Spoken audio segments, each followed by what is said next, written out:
Frank never talked, but that night was different.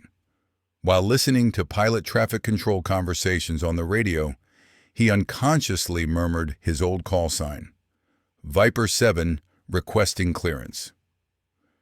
The young F-16 pilot in the back seat froze. Viper 7 was the legendary call sign from the 1991 Gulf War, and the pilot who used it was never known. Welcome to Veterans Untold Stories. Before we begin this powerful story, tell us which city you're watching from in the comments. And if you believe untold veteran stories deserve to be brought to light, hit that subscribe button. These stories deserve to be remembered. Norfolk International Airport was a completely different place during Virginia's night hours. The silence that replaced the daytime rush, the distant hum of aircraft on runways, and the sight of yellow vehicles lined up in order at the taxi stand. During these hours, the airport's most loyal customers were military personnel. Young pilots arriving on late flights, officers returning from training, soldiers on leave. Frank Morrison, 62 years old, had been working the night shift as a taxi driver for the past 15 years. His 1997 Toyota Camry was worn but well-maintained. The seats were weathered but clean. Frank himself resembled his car. Old, quiet, reliable. He never talked, just asked for the destination, quietly followed traffic, and thanked for tips. Most of his customers didn't even notice him. Just a driver, someone who got you from point A to point B. But Frank observed them. For 15 years, he had transported thousands of military personnel, young pilots, experienced commanders, female officers returning from training. They all had stories, but Frank never asked. The night shift suited Frank. Less traffic, less noise, fewer questions. He would just sit quietly in his car waiting for customers. His radio was always on, partly tuned to airport traffic control frequency. Other drivers thought this was strange, but no one questioned Frank's habit. That March night was like any other. At 11:30 p.m., the last plane landed, Air Force transport aircraft, probably pilots returning from training. Frank was third in the taxi queue, used to waiting. The pilot conversations coming from the radio were as usual. Norfolk Tower, this is Air Force 274, requesting taxi to gate. The first customer was a young female officer going to Oceana Airport. The ride passed in silence. Frank just thanked her and returned. The second customer was an elderly colonel going to downtown. Another silent journey. The third customer was different. 28 years old, wearing flight suit, a young pilot. The patches on him showed he was an F-16 pilot. Captain Jake Morrison, same last name as Frank, but Frank didn't mind. Just coincidence. To Langley Air Force Base, please, Jake said as he got in the back seat. Frank nodded and started driving. The young pilot looked tired, probably returning from a long training flight. He had a flight manual in his hand, taking notes. The first 10 minutes passed in silence. Then a pilot conversation came from the radio. Norfolk Tower, Viper 3 requesting approach clearance, runway 05. Frank unconsciously parted his lips and murmured with old habit, Viper 7 requesting clearance. Jake suddenly froze. He recognized that call sign. Every F-16 pilot would recognize it. Viper 7 was the legendary call sign of the 1991 Gulf War. The lead pilot of the squadron that shot down 12 enemy aircraft during Operation Desert Storm, never losing any. But who that pilot was had never been known. "Excuse me," Jake said slowly. "Did you just say Viper 7? Frank met Jake's eyes in the mirror. For a moment he didn't know what to say. Then he shrugged. "Old habit.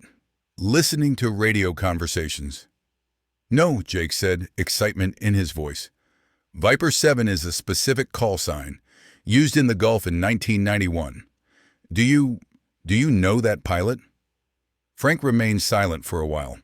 Then he slowly replied, Old stories, son. Long time ago. Jake's heart rate accelerated. This taxi driver knew something about Viper 7. Or, are you a pilot? I mean, formerly, Frank smiled. I'm just a taxi driver, for 15 years. But Jake wasn't convinced. This man's way of listening to radio conversations, knowing the call sign, even his driving style, so disciplined, so precise. Do you know who Viper 7 is? Jake continued. Frank looked in the mirror again. Why is this so important? Because that pilot is my hero. Every F-16 pilot of my generation idolizes him. 12 enemies, 0 losses. Perfect record. But his identity is classified. Frank took a deep breath. Sometimes some stories have to remain secret, son. Jake felt his frustration, but at the same time things were starting to make sense. This man's aviation knowledge, radio listening habit, knowing the call sign. Are you Viper 7? There was a long silence. Frank seemed focused on traffic, but Jake noticed his hands gripping the steering wheel tighter. Is this very important? Frank finally asked. This would be incredible. I mean, if it's really you.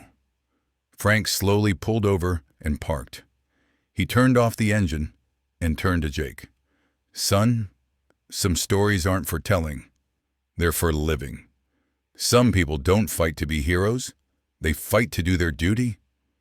Jake's breath was taken away. Was this a confession? But people should know these things. Your history. Frank shook his head. History books are for dead people. I'm alive, and living people sometimes just want to be normal. Jake understood, but didn't want to accept it. So why taxi driving? I mean, What do you think? Frank asked. What do war heroes do when the war ends? Do they stay heroes forever? Jake thought. He had never really thought about it. I fought, Frank continued. I did my duty. Then I came home. PTSD, sleep problems, civilian life adaptation issues. Typical veteran story. But you're Viper 7, the best pilot, Frank smiled. Being good in war doesn't mean being good in civilian life. I struggled for 10 years. Alcohol, depression, isolation. Jake had never thought of this perspective. Then I found this job. Night shift, quiet, peaceful, and serving soldiers. In a different way, but still service. Jake now understood.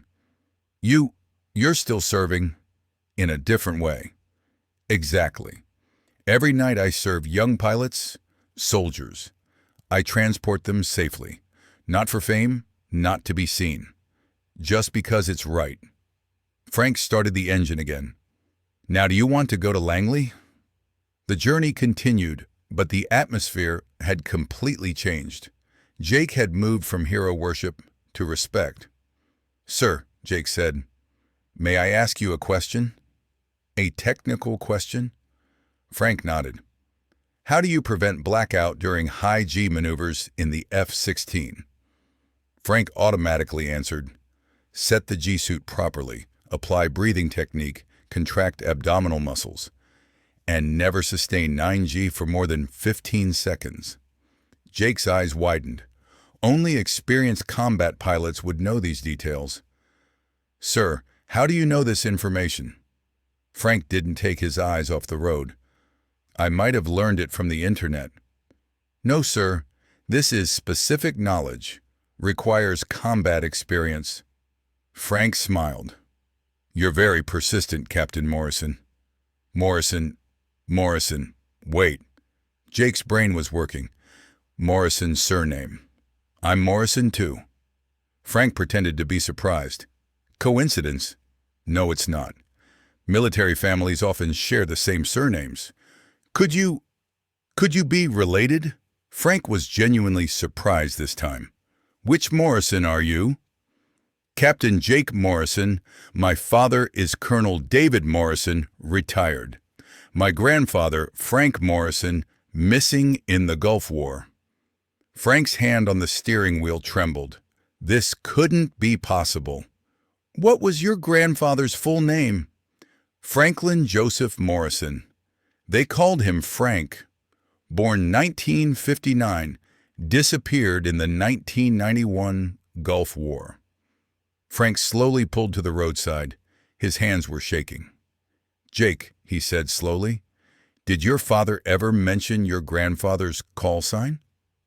Viper 7, Jake said, but he was declared missing, never came home. Frank took a deep breath. Then he opened the glove compartment and took out an old dog tag. Franklin J. Morrison, Captain, U.S. Air Force, Viper 7. Jake's world collapsed. This is impossible. You're supposed to be dead. Technically, I am dead.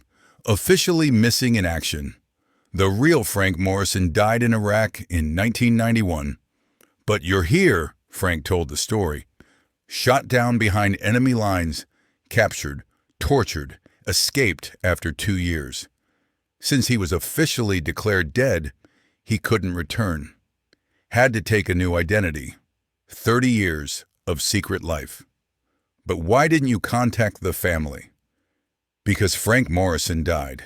His family overcame their grief. I'm just a ghost. Jake broke down in tears. Grandfather, you're my grandfather. Frank also became emotional. Are you David's son? Yes, sir. And father has been searching for you for 30 years. That night, it took them 2 hours to reach Langley Air Force Base because they needed to bridge 30 years of separation. Jake immediately called his father. Colonel David Morrison was living in Virginia after retirement. Dad, I found him. I found grandfather. Jake, what are you talking about? Grandfather Frank. He's alive. He's been driving taxi for 15 years. The next day, there was a family reunion. David Morrison, 55 years old, retired colonel, was seeing his father for the first time in 30 years. The first encounter was emotional. David could barely recognize Frank. 30 years had changed everything. Dad, David said, we held a funeral for you. Mom died thinking you were gone. Frank broke down. I'm sorry. I thought it would be better. Clean slate. But we never lost hope. The family learned Frank's story. POW camp escape, 2-year survival behind enemy lines, assumed death, new identity, 30 years of hiding. Why taxi driving? Asked David. Because I wanted to still serve. Different way. Transport soldiers. Help them. Jake understood. You never stop being a pilot, just different mission. The family convinced Frank to give up secrecy. They contacted the military. Records were updated. Frank Morrison was officially found alive. But Frank didn't quit taxi driving. Now he continued openly as a veteran. Customers now knew who he was. One night, young female pilot Captain Sarah Chen got into Frank's taxi. Sir, she said, you're the famous Viper 7, right? Frank smiled. I'm just a taxi driver who serves. No, sir, you're a legend. Can I ask for advice? Frank accepted the mentorship role. Every night, he began giving advice to young pilots. While driving, technical tips, combat experience, life lessons. His taxi became a mobile classroom. Young aviators specifically requested Frank. The Air Force organized an honor ceremony for Frank. But Frank declined publicity. I just drive taxi. Family reunification was complete. Frank, David, and Jake spent time together. 3 generations of Morrison aviators. Frank attended Jake's promotion ceremony. Son, father, and grandfather together. Military tradition continued. Frank's story spread in military circles. but he still remained humble. "I do a normal job, nothing special." Years later, Frank retired from taxi driving, but he continued supporting young pilots as a volunteer, guest speaker, mentor, advisor at the base. His call sign, Viper 7, was officially restored, but Frank preferred to simply be called Frank. Jake became squadron leader. In every briefing, he shared his grandfather's lessons. "As Viper 7 taught me." The family legacy continued. Frank's grandson followed in his footsteps, but now openly, proudly. Frank's taxi still exists. Jake preserved it for his father's memory. License plate, VIPER7. And every Veterans Day, the Morrison family would visit that first meeting spot together. Roadside, where Frank first revealed his identity. Frank never regretted hiding. Sometimes heroes need to disappear, but family always finds a way back. Today, Frank Morrison is 75, still lives near Norfolk, still helps young pilots, still humble. His story taught everyone. Heroes don't always wear uniforms. Sometimes they drive taxis. Sometimes they serve silently. Sometimes they hide to protect others. But ultimately, service never ends. Only the form changes, from cockpit to taxi, from Viper 7 to Frank the driver. But the mission is the same: serve others. Now I ask you, have you ever met someone like this? Someone working an ordinary job, but hiding an extraordinary past? Taxi driver, waiter, janitor, who knows what heroic stories they carry? Share their names in the comments. Tell their stories. Because at Veterans Untold Stories, we believe that real heroes don't always wear uniforms. Sometimes they just drive through the night, serving silently, protecting their memories. If this story touched you, don't forget to subscribe. Help keep these forgotten stories alive until we meet in the next video. And remember, if you get in a taxi one night and the driver's quiet, maybe look twice. Maybe you're sitting next to a legend.